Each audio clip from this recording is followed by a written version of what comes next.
terima kasih Tuhan, di tengah masa-masa sulit seperti ini, kami masih bisa beribadah dan memuji nama-Mu. Tolong Tuhan, berikan kami pengharapan dan bimbingan untuk melalui masa-masa sulit ini. Semoga Engkau berkati kami. Tolong Tuhan, bimbing kami dan pimpin kami supaya kami fokus dalam ibadah ini, mendengarkan apa yang mau Engkau sampaikan kepada kami, dan akhirnya pun melakukan firman-Mu. Dalam nama Tuhan Yesus kami berdoa dan mengucap syukur. Amin. Nah, selamat pagi semuanya. Udah siap ibadah belum? Wah, kalau ditanya pun nggak bisa jawab ya. Nah, sekarang kita walaupun di tengah masa-masa seperti ini nggak boleh keluar, harus banget dong tetap beribadah. Marilah kita tetap memuji Tuhan dengan menaikkan lagu Ajaib Kau Tuhan.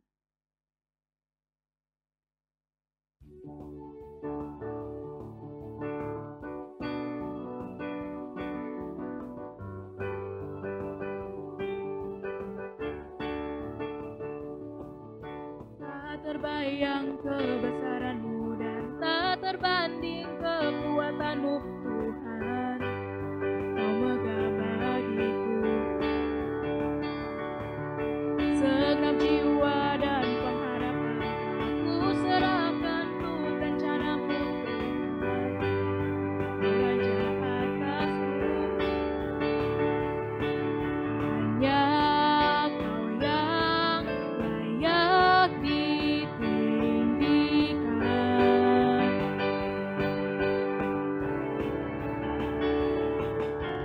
Ajaib Tuhan, agung dan perkasa. Kau sumber kemenanganku, layak berkuasa, memerintah selamanya. Yesus, Kaulah Raja mulia.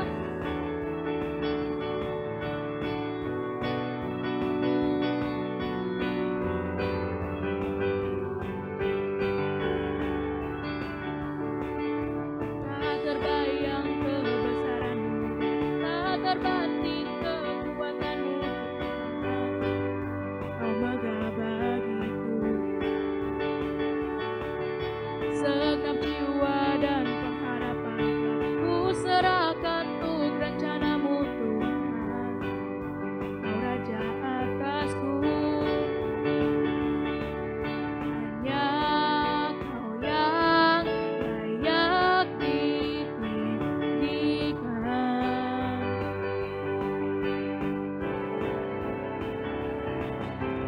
Ajaib Tuhan, agung dan perkasa. Kau sumber kemenanganku, layak berkuasa, memerintah selamanya. Yesus, Kaulah Raja mulia. Ajaib Tuhan, agung dan perkasa. Kau sumber kemenanganku, layak berkuasa, memerintah selamanya. Yesus, Kaulah Raja mulia.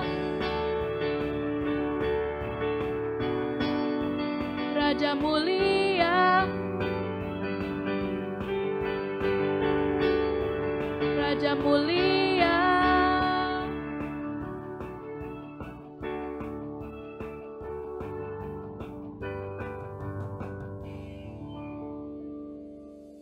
Nah, kita udah tahu tadi bagaimana ajaibnya Tuhan. Pastinya kita harus percaya juga bahwa mukjizatnya itu nyata. Mungkin memang terlihat mustahil pergumulan-pergumulan dan masa-masa seperti ini pandemi. Tapi percayalah, mungkin yang kita lihat sebagai mustahil, bagi Tuhan tidak pernah mustahil. Mari kita lanjutkan lagu Mukjizat Itu Nyata.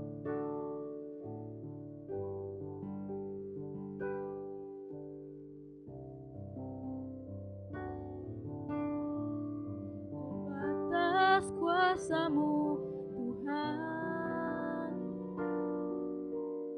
semua dapat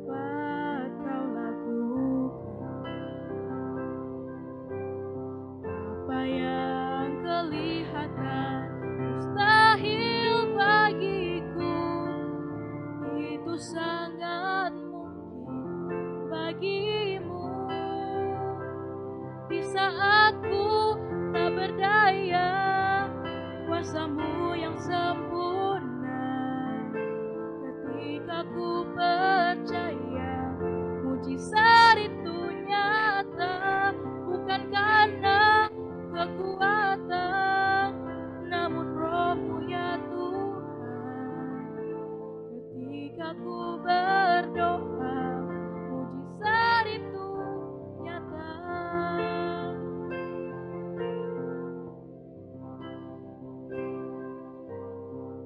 Terbatas kuasa-Mu, Tuhan.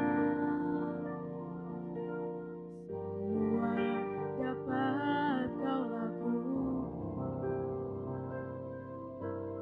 Apa yang kelihatan mustahil bagiku, itu sangat mungkin bagimu.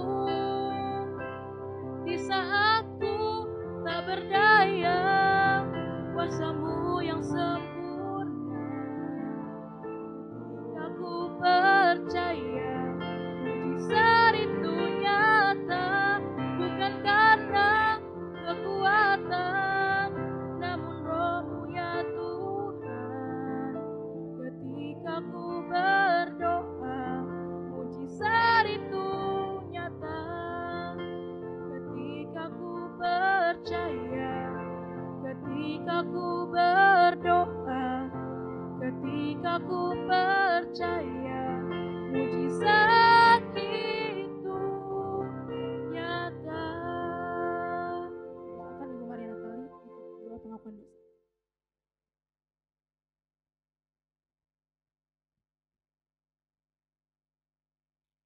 Teman-teman, mari kita mengaku dosa kita di hadapan Tuhan. Dengan segala kerendahan hati, mari kita mohon Tuhan mengampuni dan menyucikan kita. Mari kita berdoa. Kepada Tuhan kami datang, kepada Tuhan kami menyerahkan diri kami. Kepada Tuhan kami mengaku segala dosa pelanggaran kami, yang kami buat dengan sengaja atau tidak, melukai hati Tuhan, melukai hati sesama kami. Tuhan, kiranya Engkau berkenan kepada setiap kami, berkenan dengan permohonan kami, supaya Tuhan menyucikan, menguduskan kami, melayakkan kami untuk datang ke hadirat Tuhan pada pagi hari ini. Kiranya rahmat anugerah Tuhan yang menolong setiap kami, memimpin kami, setelahnya kami diampuni segala dosa dan pelanggaran kami ini, untuk hidup seturut dengan kehendak Tuhan, melakukan apa yang Tuhan perintahkan dalam hidup kami.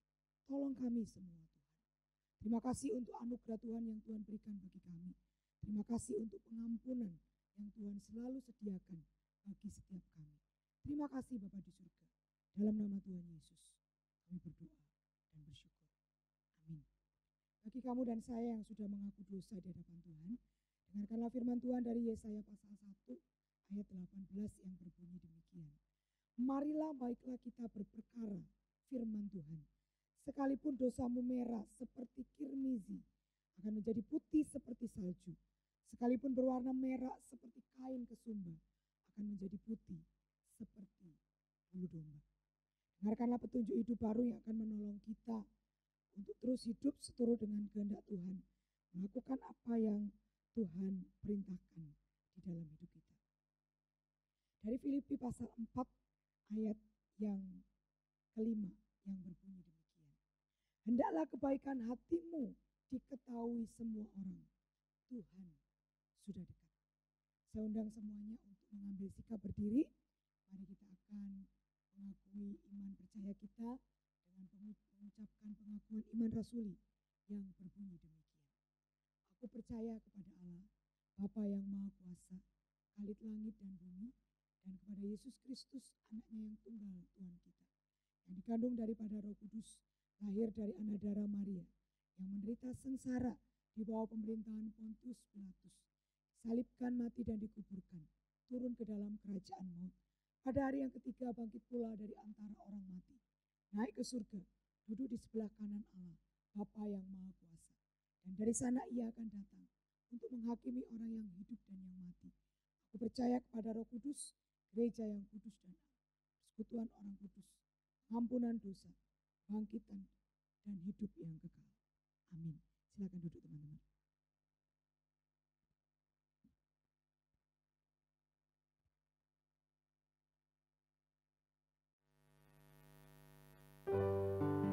Teman-teman mungkin ada pergumulan dan masalah yang orang tidak tahu, seakan-akan tidak ada yang mengerti. Tapi percayalah bahwa Tuhan selalu mengerti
sesuatu yang Dia minta, agar kita percaya sampai mujizat menjadi nyata.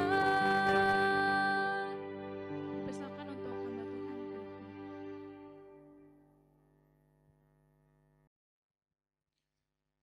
Shalom Bapak, Ibu, Guru, dan para teman-teman yang saya kasih dalam Tuhan.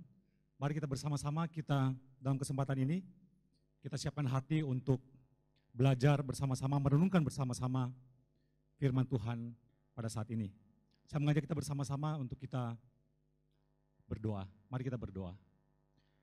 Bapa Surgawi, kami mengucap syukur karena Engkau adalah Allah yang senantiasa peduli.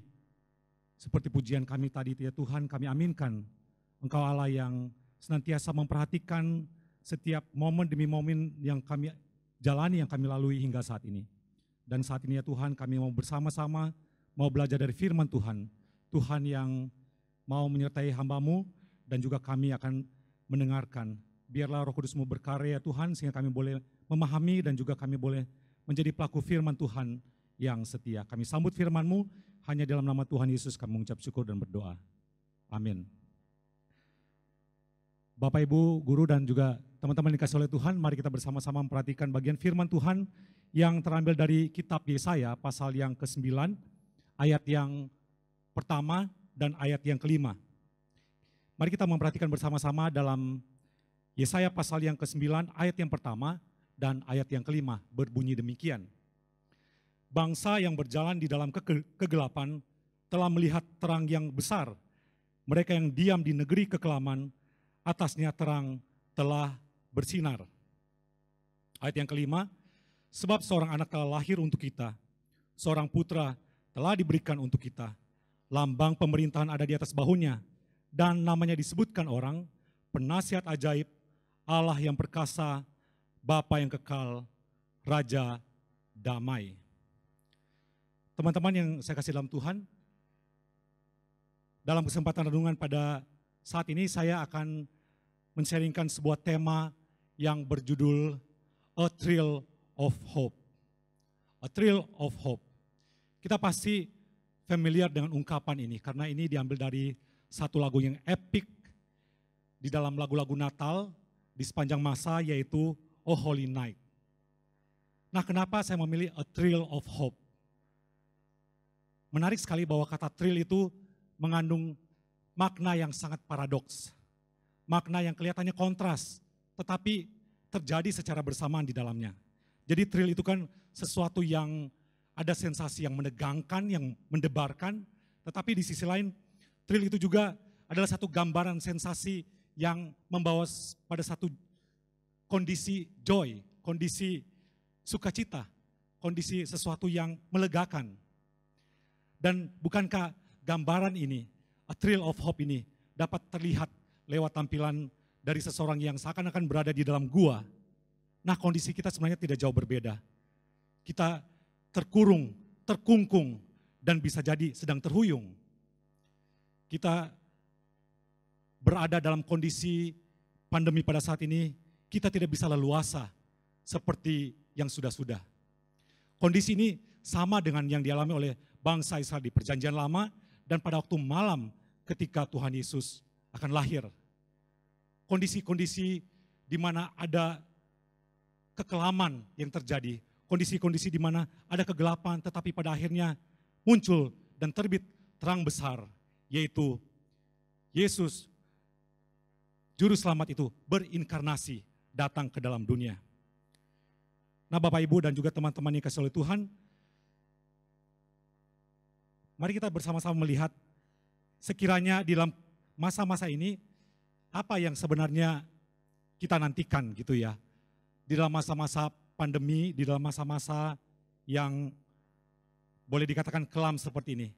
Nah, saya mengajak kita bersama-sama untuk memperhatikan bagian yang saya tunjukkan lewat slide berikut ini. Ya. Nah, teman-teman, mari kita lihat bersama-sama. Apa yang Anda dan kita semua nantikan di tengah-tengah pandemi ini. Mungkin ada yang sedang menantikan misalnya, wah kapan pandemi ini bisa berlalu gitu ya. Atau ada yang mungkin menantikan kondisi seperti ini. Ada yang mengharapkan misalnya dalam masa-masa seperti ini, kapan saya bisa mabar gitu ya. Kapan saya bisa main bareng gitu, makan bareng ya, bisa kongko bersama dengan teman-teman seperti yang sudah-sudah. Ini adalah gambaran yang sebenarnya menjadi harapan, ekspektasi kita bukan? Ada yang mungkin juga punya satu harapan seperti ini. Wah, kapan saya bisa traveling lagi di tempat-tempat yang spotnya instagramable ya. Atau di tempat-tempat yang biasa mangkal di mall gitu ya. Atau ada yang berharap kapan vaksin corona ini yang efektif tentunya bisa diterapkan. Ada yang mungkin berharap bermimpi, waduh kapan bisa dapat voucher gratis gitu ya. Yang jumlahnya signifikan buat shopping Natal ya, buat shopping online. Ada yang mungkin berharap kapan rilis game baru ya, supaya dalam liburan itu bisa main sepuasnya. Atau mungkin ada yang berpikiran kapan bisa baikan lagi dengan mantan. Tapi ini mantan siapa dulu gitu ya, mantan teman juga bisa ya. Tadinya teman dekat, kemudian putus, nah pingin kembali ke masa yang indah seperti yang mula-mula. Manusia itu selalu punya ekspektasi, selalu punya harapan dari zaman ke zaman. Dan tak terkecuali dengan bangsa-bangsa, di setiap zaman selalu ada ekspektasi adanya seorang penyelamat pembebas yang bisa membuat mereka keluar dari krisis, bisa membuat mereka keluar dari masalah besar. Seperti bangsa Israel tentunya, mereka itu selalu punya pengharapan tentang Mesias. Dan ketika Kristus datang pun, mereka masih ngeyel, menolak, dan mereka masih menantikan lagi. Ini kelihatannya menunjukkan ketekunan, tapi ini udah kelewatan gitu ya, ini enggak benar, jangan ditiru. Tapi mari kita lihat, bahkan di Indonesia sendiri ya, dalam kepercayaan di salah satu suku terbesar di Indonesia, suku Jawa, mereka punya harapan yang namanya ada Ratu Adil yang akan datang untuk membawa juga penyelamatan bagi bangsa ini yang mengalami krisis. Ratu Adil ini belum tentu seorang wanita juga, tapi ini adalah metafor, penggambaran seseorang yang bisa menjadi solusi, membawa hal yang solutif di tengah-tengah bangsa yang mengalami kondisi krisis. Dan tak heran juga, Hollywood juga menangkap akan kerinduan di dalam hati setiap manusia. Makanya Hollywood selalu setia memproduksi film-film superhero. Ya, ada yang superhero-nya itu bareng-bareng gitu ya, kolaborasi seperti Avenger. Ada yang juga mainnya solo, ya, yaitu Superman. Ini idola saya dari kecil. Dan ternyata film-film seperti ini juga masih diproduksi. Bahkan film seperti film yang zaman saya muda itu film Matrix juga akan diproduksi lagi. Atau John Wick juga pemerannya sama, ya orangnya tetap ganteng sampai saat ini si Keanu Reeves juga akan diproduksi. Artinya apa? Artinya Hollywood pun melihat dan di dalam hati manusia ada satu kerinduan sosok superhero yang walaupun fantasi tapi menggambarkan betapa semua orang senantiasa berharap ada seorang penyelamat yang bisa membawa solusi di dalam kehidupannya. Bapak, Ibu, dan teman-teman yang dikasihi oleh Tuhan, mari kita melihat bersama-sama dalam bagian kita teks yang kita baca pada saat ini.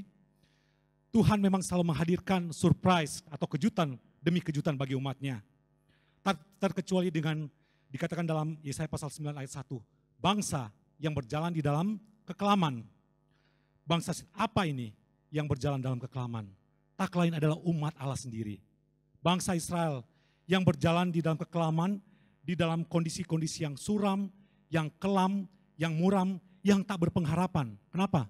Karena mereka berada dalam pembuangan dalam waktu yang sangat lama. Beda kalau cuma misalnya 5 tahun, 10 tahun, tapi ini berpuluh-puluh tahun. Dan beda lagi dengan orang-orang tertentu yang dalam pembuangan, mereka diberkati dengan posisi yang strategis yang sangat-sangat signifikan seperti Daniel dan konco-konconya. Dalam pembuangan tetapi mereka mendapatkan kedudukan karena anugerah Tuhan. Dan mereka dipercaya oleh banyak kerajaan dan pemimpin-pemimpin, raja-raja yang walaupun berganti rezim, berganti pimpinan, tetapi orang-orang ini tetap terpilih. Ini beda kondisinya dengan bangsa Israel yang dalam kondisi yang hopeless ini. Tiba-tiba Yesaya membawa suatu good news kepada mereka yang berkata demikian, Sebab seorang anak telah lahir untuk kita, seorang putra telah diberikan untuk kita. Wah, ini haleluya, puji Tuhan. Ada satu kabar, satu terang yang bersinar. Terang yang temaram itu yang membawa hembusan yang bagi mereka itu membawa hembusan yang menyejukkan, yang melegakan. Karena apa? Karena ada kabar, yaitu Mesias itu, dia dinyatakan akan hadir dan diberikan buat mereka. Ini satu good news bukan? Tapi tunggu dulu. Kenapa? Karena justru yang dikatakan di sini, yang akan diberikan itu adalah justru seorang bayi, ya, seorang anak telah lahir. Artinya apa? Ini baby, ya, seorang putra. Artinya apa?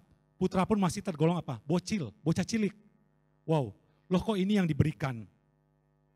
Tapi tunggu dulu. Kalau kita melihat bersama, Alkitab Yesaya ini memberikan gambaran, bocoran yang komplit buat kita semua. Siapakah bayi atau putra yang diberikan untuk kita? Disebutkan di sini adalah apa? Penasihat ajaib, Allah yang perkasa, Bapa yang kekal, dan Raja damai. Ini adalah paket super komplit bagi sosok juru selamat yang dibutuhkan melampaui ekspektasi dari bangsa Israel dan juga kita sendiri. Bahwa ternyata bayi yang diberikan itu adalah bayi yang adalah Allah sendiri. Ya, penasihat ajaib, Allah yang perkasa, yang powerful, Tuhan semesta alam yang berkuasa, Bapa yang kekal, dan Prince of Peace, Raja damai. Gembira bukan? Tapi tunggu dulu, ya, apakah langsung pada saat itu pada zaman Yesaya Mesias yang dijanjikan itu hadir? Ternyata tidak. Kalau kita melihat timeline berikut ini, maka kalian bisa memperhatikan perlu waktu yang juga sangat lama, penantian panjang, yaitu butuh kira-kira berapa ratus tahun. Kurang lebih 700 tahun.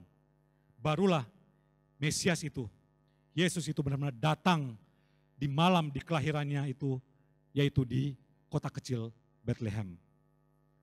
Tetapi kalau kita melihat di sini, pengharapan yang Allah berikan itu adalah pengharapan yang selalu dipenuhinya, yang selalu digenapinya. Makanya ini yang membedakan pengharapan itu dengan optimisme. Bapak, Ibu, dan juga teman-teman dikasih oleh Tuhan, bedanya apa? Pengharapan yang di dalam kekristenan dan optimisme. Optimisme itu adalah sesuatu ekspektasi di mana keadaan situasi bisa berubah. Dari kondisi yang buruk bisa menjadi lebih baik. Tetapi kalau misalnya keadaan gak berubah atau makin memburuk, orang biasanya akan kehilangan asa, bukan? Tetapi pengharapan yang kita miliki, pengharapan yang dibeberkan oleh firman Tuhan itu jauh berbeda. Pengharapan di sini adalah pengharapan yang tidak bergantung, yang melampaui situasi dan kondisi atau keadaan. Pengharapan yang kita miliki adalah pengharapan yang berdasarkan kepada dan bersumberkan yaitu kepada Allah sendiri.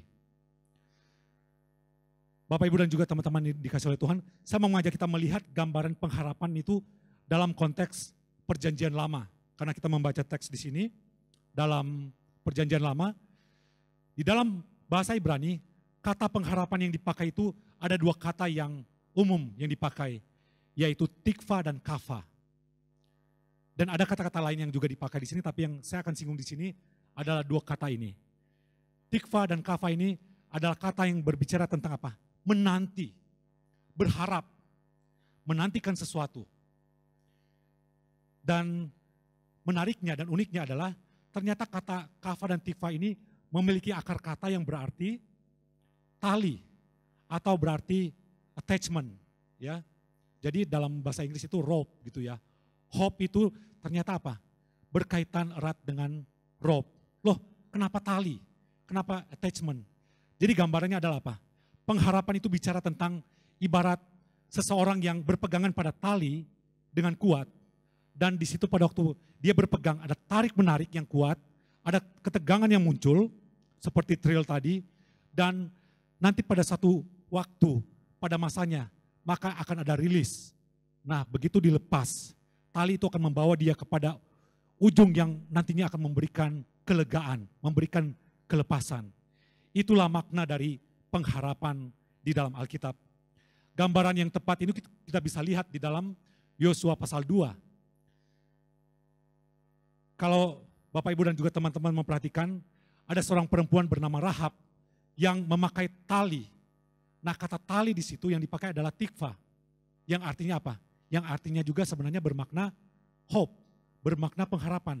Nah, ngapain dia pakai tali? Ya kalau zaman sekarang kalau pegang tali itu, wah itu perlu dicek dulu gitu ya. Tali seperti apa ini mau dipakai. Tapi Rahab di sini, dia menggunakan tali gerimis yang berwarna merah itu untuk apa? Membantu menyelamatkan 2 pengintai yang dia sembunyikan. Nah, tali di sini menggambarkan pengharapan. Kenapa? Karena seorang wanita bernama Rahab ini yang sebenarnya bisa dikatakan dia adalah perempuan yang bukan umat Allah alias apa? Kita katakan huruf awalnya itu adalah K, seorang kafir. Bahkan dia adalah seorang perempuan yang latar belakangnya sangat kelam. Dia adalah seorang perempuan yang bukan perempuan baik-baik. Seorang perempuan yang disebut sebagai pelacur. Tetapi wanita ini, wanita yang sederhana ini, yang biasa-biasa dan secara sosial itu, bahkan untuk standar umat Israel, dia sebenarnya nggak masuk hitungan. Tetapi dia punya pengharapan luar biasa. Dia katakan apa? Aku telah mendengar tentang perbuatan-perbuatan dari Allah terhadap bangsamu. Artinya apa? Perempuan ini memiliki iman yang simpel. Walaupun dia cuma mendengar, tetapi dia percaya dengan keyakinan yang sungguh-sungguh, dengan keyakinan yang luar biasa. Dia tidak masuk dalam bangsa Israel yang menyaksikan dengan mata kepala sendiri, laut terbelah, menyaksikan mujizat yang fenomenal, yang spektakuler. Dia nggak pernah melihat dan mengalami semuanya itu. Tapi dia cukup mendengar. Tapi itulah pengharapan yang terbit dari hatinya. Iman muncul dari apa? Dari pendengarannya. Dan itu membuat pengharapannya itu terus dipelihara dan dipegangnya erat-erat. Sehingga walaupun dia tidak mengetahui kapan waktu atau saatnya, pada akhirnya dia mengalami perjumpaan dengan 2 pengintai dan membawanya itu masuk di dalam umat Allah. Teman-teman ini dikasih oleh Tuhan, perhatikan di sini. Seorang Rahab, dia berpegang erat-erat. Ini gambaran pengharapan, yaitu pada pengharapan akan Allah, akan karya, sifat, dan juga karakter Allah yang luar biasa. Yang walaupun dia cuma dengar saja, tetapi membuat dia keyakinannya tumbuh dengan begitu kuatnya. Dan gambaran dari tali kirmis yang berwarna merah itu sejatinya menggambarkan tentang apa? Tentang pengorbanan Kristus.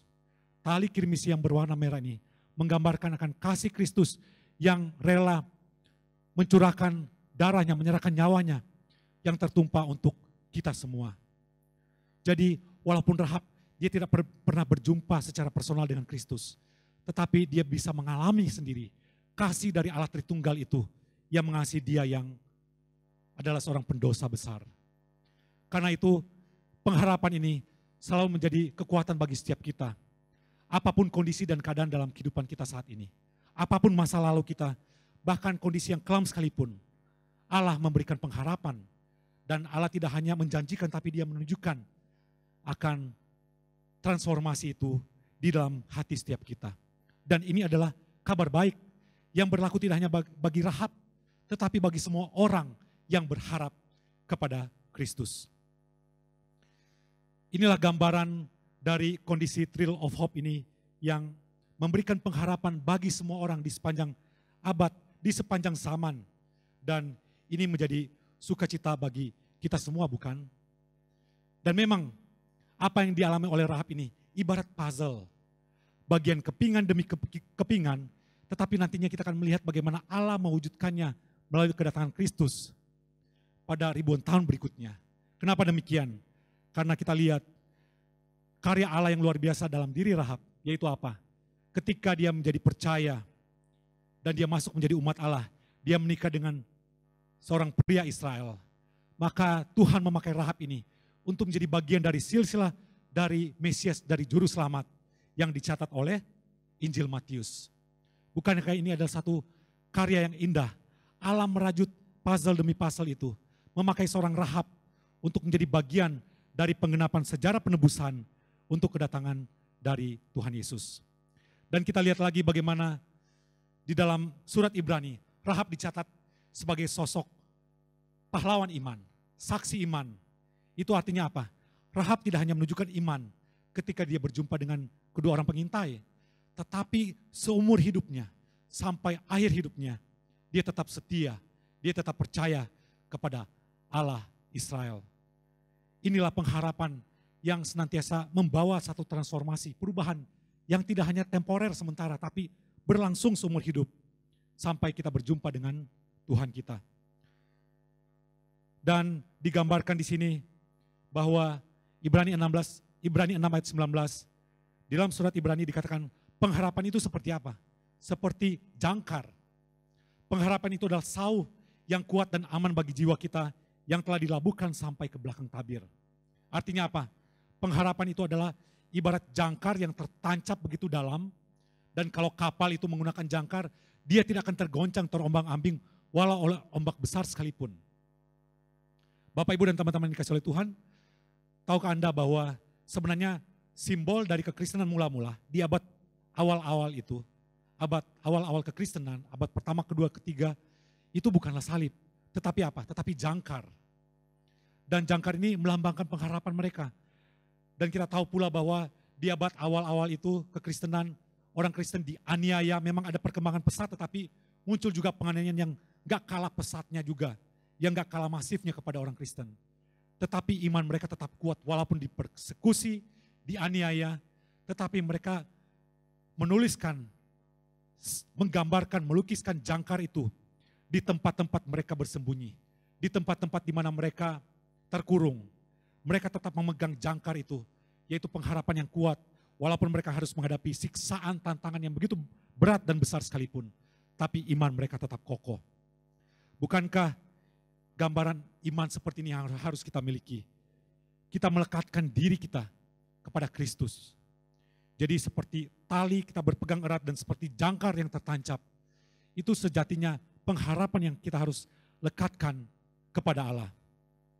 Teman-teman yang dikasihi oleh Tuhan, memang dalam realita gak mudah bukan untuk kita terus berharap, untuk kita terus menanti di tengah-tengah keadaan, kondisi yang kerap kali berubah atau bahkan menuju kepada keadaan yang sepertinya gak ada harapan seperti pada saat ini.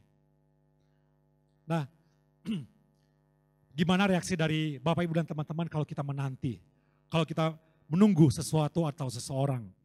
Pasti akan ada banyak bukan ekspresi atau hal-hal yang kita lakukan, ya.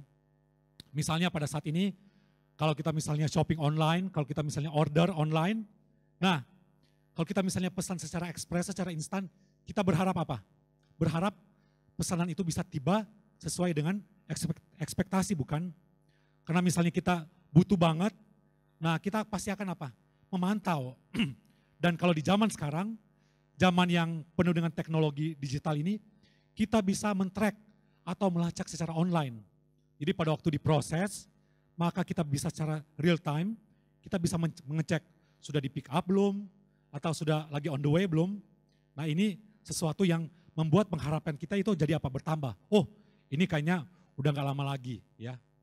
Jadi pengharapan kita itu menjadi mudah sebetulnya. Tetapi beda dengan bangsa Israel. Pada waktu mereka dijanjikan Mesias, gak ada sama sekali indikator untuk melacak atau memantau apakah Mesias itu sudah datang atau belum. Ya, dan ini lebih sulit sekali bukan?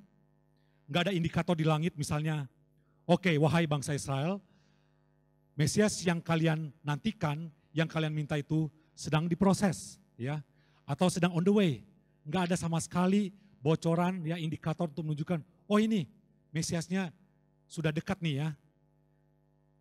Benar-benar orang Israel itu hidup di dalam iman, realita iman yang mereka terus berharap walaupun gak terlihat. Nah seharusnya model pengharapan seperti ini yang tetap kita harus miliki. Bahwa pengharapan itu secara realita memang kita gak melihat. Kita memang tidak melihat secara kasat mata, itu sesuatu itu sudah terlihat, sudah nyata, sudah terdisplay belum. Tetapi inilah yang membuat pengharapan kita itu sungguh-sungguh kita dikuatkan. Karena apa? Karena yang menjanjikan itu adalah Allah sendiri. Dia tidak akan pernah ingkar atau abai atau meng-cancel janjinya. Dia pasti akan selalu berjalannya waktu dengan bergulirnya akan momen demi momen, dia akan terus berkarya dalam kehidupan setiap kita. Karena itu, Bapak Ibu dan teman-teman yang dikasih oleh Tuhan, kendati situasi dan juga kondisi saat ini membuat kita seolah-olah sepertinya kehilangan asa. Tapi marilah kita hidup dalam pengharapan kepada Allah. Ada banyak kepingan-kepingan, pasal-pasal dalam kehidupan, ada banyak disrupsi yang muncul dalam aktivitas, dalam kehidupan kita. Ada yang menjadi struggle, pergumulan, dan dalam posisi kondisi kita saat ini, kita terus mencari sumber pengharapan bukan? Tapi mari kita terus menatap kepada jangkar pengharapan, yaitu kepada Kristus. Dan berpegang erat-erat pada tali pengharapan yang dari Allah sendiri. Kalau kita lihat bersama-sama, dalam menantikan pengharapan itu kita harus melihat dengan 3 view atau 3 dimensi. Pertama kita melihat ke masa lalu. Masa lalu itu bukan berarti kita gak bisa move on. Atau kita kembali nostalgia dengan kondisi keadaan yang suram. Atau kita mengingat mantan, bukan. Tapi kita melihat bagaimana penyertaan Allah di masa lalu. Kalau Tuhan sudah menyertai kita bulan demi bulan sampai pada bulan 12 ini. Maka dia akan tetap terus memelihara, menyertai kita. Sampai secara real time pada saat ini. Dan juga pada waktu kita menyambut tahun yang baru yang sebentar lagi kita akan masuki. Tahun 2021. Kita yakin di dalam pemeliharaan dan kedaulatan Allah, dia akan terus bersama dengan kita. Dia adalah Allah Immanuel. Kitab Yesaya menunjukkan sosok siapakah Mesias yang akan datang itu, yaitu Immanuel. Allah yang bukanlah Allah yang jauh, tapi Allah yang hadir, Allah yang secara real time bersama-sama berjalan, mendampingi dan menyertai kita bersama-sama. Teman-teman, saja kita untuk melihat bersama-sama, ada satu gambaran, satu seni yang unik di Jepang, yaitu kintsugi. Kintsugi itu adalah gambaran seni di mana merangkai atau merakit kembali pecahan keramik yang sudah tercerai-berai. Mari kita lihat sama-sama videonya.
Dan kalau kita melihat bagaimana kehidupan kita, kalau kita lihat dari awal seolah-olah segala sesuatu itu seringkali kita anggap indah, kita anggap baik, kondisi atau keadaan kita dari kecil, dan tiba-tiba muncul disrupsi. Muncul keadaan-keadaan yang membuat kita guncang, membuat kita hancur. Ini adalah gambaran seperti keramik yang berantakan di sini. Keramik yang kelihatannya sudah harus dibuang ke tempat sampah. Tidak ada harapan lagi karena sudah hancur berkeping-keping. Tetapi oleh seorang ahli kintsugi, dia akan merangkai akan keramik yang sudah berantakan itu, yang sudah menjadi puing-puing, untuk terjalin menjadi satu rangkaian yang indah. Menjadi satu rangkaian yang kembali, walaupun ada scar di situ. Ada bagian-bagian yang terlihat, kelihatannya itu adalah bagian yang merupakan bagian masa lalu, bagian-bagian yang sudah rusak. Tetapi oleh ahli kintsugi, bagian itu akan direkatkan dengan emas. Seni kintsugi aja menunjukkan bahwa seorang ahli, dia bisa mengembalikan, walaupun penampilan mungkin secara luar tidak lagi utuh, tetapi justru gambaran keramik itu yang dihiasi oleh ahli kintsugi ini menunjukkan betapa fragile-nya, betapa rapuhnya, tetapi di situ ada apa? Ada kreativitas, ada keindahan. Dan kita melihat bahwa Allah kita itu adalah Allah yang jauh melampaui ahli kintsugi yang hebat sekalipun di dunia. Karena apa? Karena Dia mampu mentransformasi kehidupan kita yang tidak berpengharapan itu menjadi kehidupan yang indah, yang mulia di matanya. Manusia telah jatuh di dalam dosa, dan kita juga jatuh bangun di dalam dosa. Tetapi Allah yang penuh kasih itu, Dia senantiasa menyambut kita. Dia adalah seorang penjunan. Dia adalah seorang sosok tukang periuk yang agung, yang sanggup untuk memulihkan kehidupan kita yang hancur, yang lebur, yang benar-benar hopeless itu. Dan Dia bisa memberikan kepada kita pengharapan yang sejati. Teman-teman yang dikasihi oleh Tuhan, mari kita bersama-sama dalam masa-masa Natal ini, menyambut Natal ini. Kita merenungkan thrill of hope ini. Kita menantikan di dalam masa-masa yang kelam ini bahwa Tuhan tidak pernah melupakan, meninggalkan, atau mengabaikan kita. Dia senantiasa mengenapi janji demi janjinya. Dan Juru Selamat itu yang sudah lahir 2000 tahun yang lalu, Dia hadir dalam kehidupan kita, dalam realita kehidupan kita setiap waktu. Karena itu mari kita bersama-sama, kita mau membagikan pengharapan yang kita miliki itu kepada dunia. Kita bisa menunjukkan pengharapan itu baik lewat media sosial, baik lewat kolaborasi dengan teman-teman, sahabat-sahabat kita. Atau kita juga mau menghadirkan akan hope itu dengan kita terlibat dalam pelayanan, entahkah di masa menyambut Natal atau bahkan setelah Natal pun kita menunjukkan caring, kepedulian, sharing yang berarti buat orang-orang membutuhkan. Ada banyak ekspresi, ada banyak aksi untuk kita mewujudkan hope kepada dunia. Dan kita bisa lakukan dengan berbagai fasilitas atau akses digital, kita bisa tunjukkan. Pengharapan sejati itu kita bisa juga bagikan kepada orang lain. Mari kita bersama-sama, kita bersyukur kepada Tuhan untuk pengharapan yang kita miliki. Dan mari kita bersama-sama hadirkan pengharapan itu melalui tindakan, melalui karya kita ini untuk kita memuliakan Tuhan. Mari kita bersama-sama kita masuk dalam doa. Mari kita berdoa. Bapa di surga, terima kasih untuk kesempatan ini kami boleh bersama-sama merenungkan akan karya-Mu Tuhan yang memberikan pengharapan sejati tidak hanya bagi umat Israel, tapi bagi setiap kami yang ada saat ini. Kami bersyukur Tuhan, Engkau adalah Allah yang memberikan kepada kami kekuatan demi kekuatan. Kalau Engkau sudah menyertai kami dari awal tahun sampai kami di penghujung tahun 2020 ini, kami yakin Allah Immanuel juga akan menyertai kami untuk kami menyongsong waktu di depan kami. Tahun yang baru, kami yakin Tuhan Engkau akan berjalan bersama dengan kami. Diberkatilah kiranya kami ya Tuhan, dan pakailah kami untuk menjadi saksi-saksi yang boleh menghadirkan pengharapan itu, baik kepada orang-orang terdekat kami, maupun juga lewat media digital saat ini. Kami ingin ya Tuhan membawa good news ini kepada dunia, kepada orang-orang, karena kami yakin pengharapan yang kami miliki itu akan juga dapat dimiliki oleh orang lain untuk mereka juga berharap kepada Engkau Tuhan seperti kami berharap kepadamu. Ini doa kami Tuhan, kami bersyukur dan berdoa di dalam Tuhan Yesus Kristus. Haleluya. Amin.